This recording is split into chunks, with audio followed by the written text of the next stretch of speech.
새롭게 개통하는 지하철역을 가보면 승강장의 깊이가 상당히 깊다는 것을 볼 수 있습니다. 아파트 20층 높이만큼 깊은 우리나라의 역들은 무엇이 있는지, 그리고 그 이유와 앞으로도 이런 깊은 역들은 더 생겨날지 살펴보도록 하겠습니다.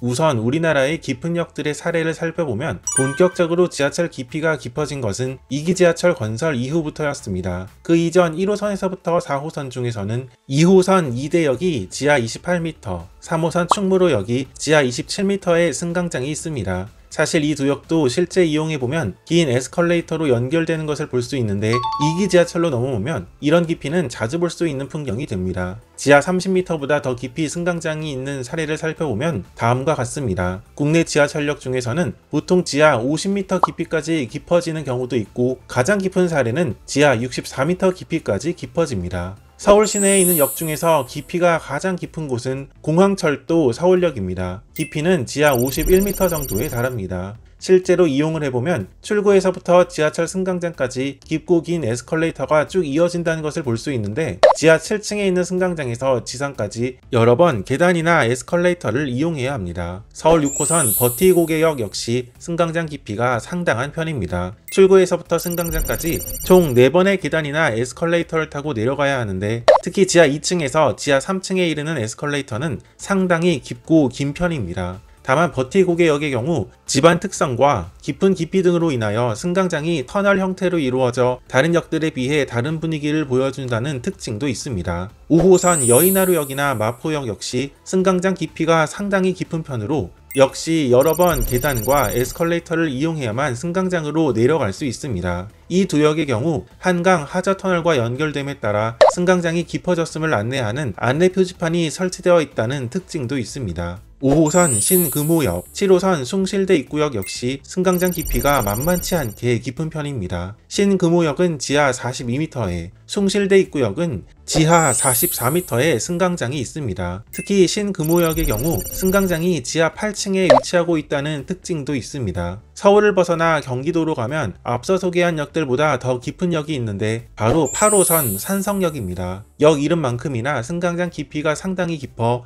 지하 54m의 승강장이 있습니다. 보통 건물 1층 높이가 약 2.2m에서 2.3m 정도라고 하니 8호선 산성역 승강장 지하 54m는 건물 23층 높이에 해당한다고 볼 수 있습니다. 산성역의 경우 지하 2층 대합실에서 승강장으로 바로 이어지는 깊고 긴 에스컬레이터가 있습니다. 이렇게 수도권 지역의 깊은 승강장은 5호선에서부터 8호선, 2기 지하철에 더 많이 있다고 볼 수 있는데 특히 5호선에서부터 7호선의 역들은 평균 심도가 지하 20m 깊이에 있어 1호선에서부터 4호선에 비해 승강장 깊이가 평균적으로도 모두 깊은 편이라고 볼 수 있습니다. 앞서 살펴본 충무로역, 이대역 정도가 2기 지하철로 오면 많이 볼 수 있는 깊이가 된다는 것입니다. 현재 우리나라에서 가장 깊은 승강장은 수도권 지역이 아닌 부산에 있습니다.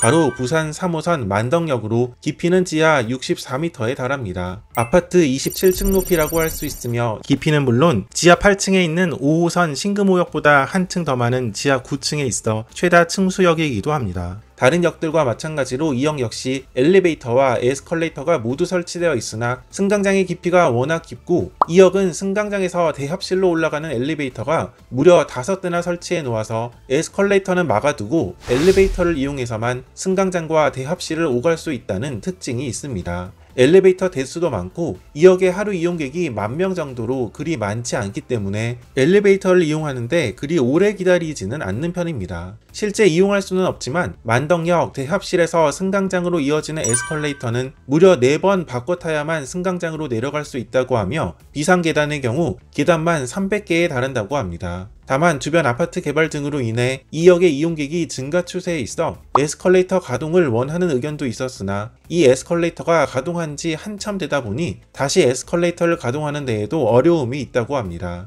엘리베이터로 대합실까지 올라가는 데만 약 30초가 더 넘게 걸리는 편입니다.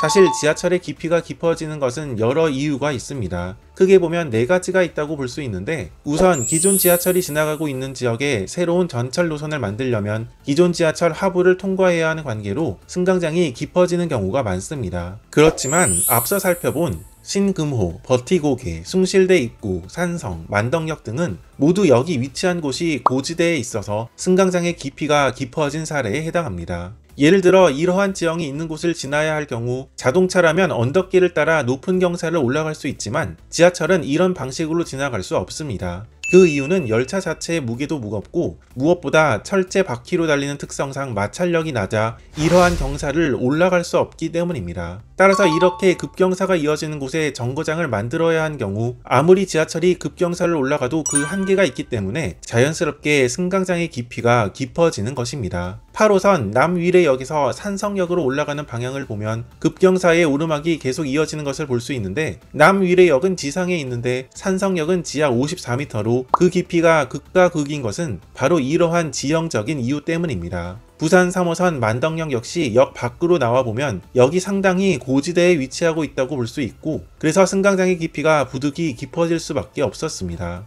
사실 주변 지형만 봐도 만덕역에서 미남역 사이 높은 산이 가로막고 있는 것을 볼 수 있습니다. 이렇게 마찰력이 낮은 교통수단이라는 특성상 역이 깊어진 것인데, 상대적으로 작은 크기로 운영되는 경전철의 경우는 중전철보다 급구배를 오르내리는 것이 더 수월하다고 합니다. 인천 2호선 아시아드 경기장역에서 건바위역으로 이어지는 구간이 이런 형태로 지나가는 것이 가능한 것도 바로 인천 2호선이 경전철로 지어졌기 때문입니다. 이외에 앞서 살펴본 여의나루역의 경우는 한강 수심 밑으로 지하철이 지나가야 한 관계로 일부러 지하철을 더 깊게 판 사례에 해당합니다. 지난 5호선 영상에서 소개했듯이 여의나루역이 해수면을 기준으로 삼는 해발 고도 기준으로 가장 깊은 역이 된 것은 바로 이러한 이유 때문입니다.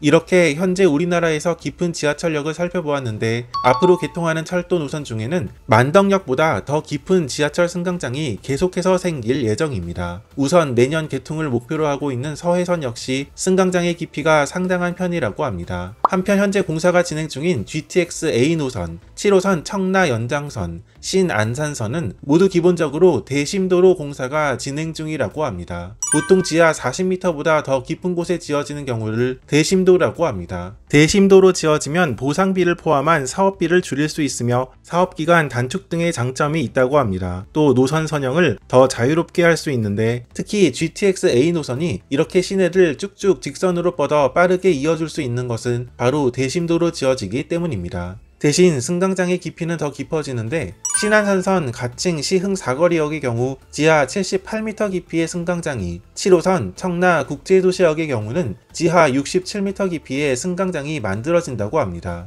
오랜 기간 국내에서 가장 깊은 승강장으로 알려진 부산 3호선 만덕역보다 더 깊은 곳에 승강장이 지어지는 것입니다. 그런데 한편으로는 승강장의 깊이가 깊어져 이용객의 입장에서 외부 출구 혹은 다른 노선과의 환승 시 불편이 잇따른다는 문제도 생기는데, 만덕역의 사례와 같이 엘리베이터를 이용하여 승강장으로 오르내려야 하는 역들이 앞으로도 그만큼 더 많이 생길 것으로 예상됩니다.